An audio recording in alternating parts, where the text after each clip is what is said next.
Minor hockey in Canada is amazing. It's where most players start, learn, and fall in love with the game. But do you ever wonder what all those hockey levels mean, like U11, U13, or AAA? Here's how minor hockey works in Ontario. Why Ontario? It's because that's where I live. But the basic structure is the same across the country with some small differences. Players are put into age categories based on their birth years.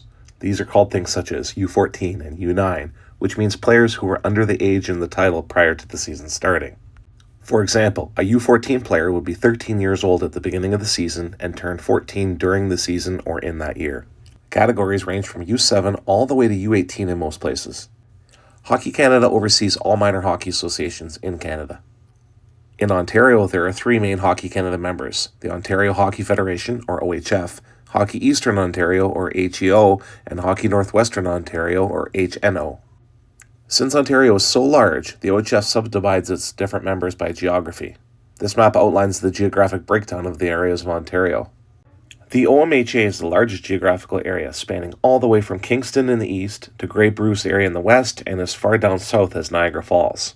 The GTHL is the largest league in regards to number of players and teams, but has a smaller geographical footprint simply because it stays within the Greater Toronto Area.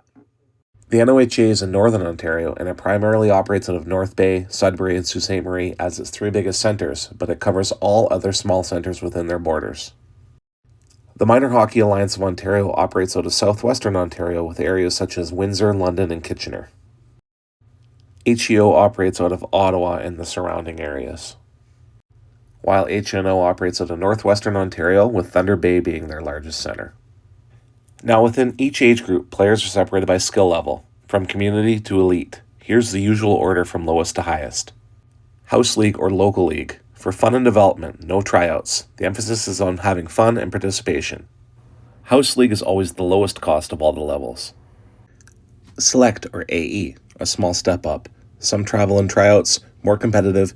Typically, this is where you start to see players needing a specific color of helmet, gloves, and pants. Single A and Double A, competitive rep hockey. There's tryouts for all of these teams, with much higher intensity and skill, with a big jump in skill and speed between Single A and Double A. And finally, AAA, the top level of minor hockey.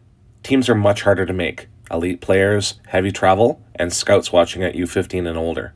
Very big jump in speed from AA to AAA. Skating ability and hockey IQ are the most important things at this level. So from U7 to U18, from House League to AAA, every kid in Canada has a place to play. Like and subscribe for more breakdowns.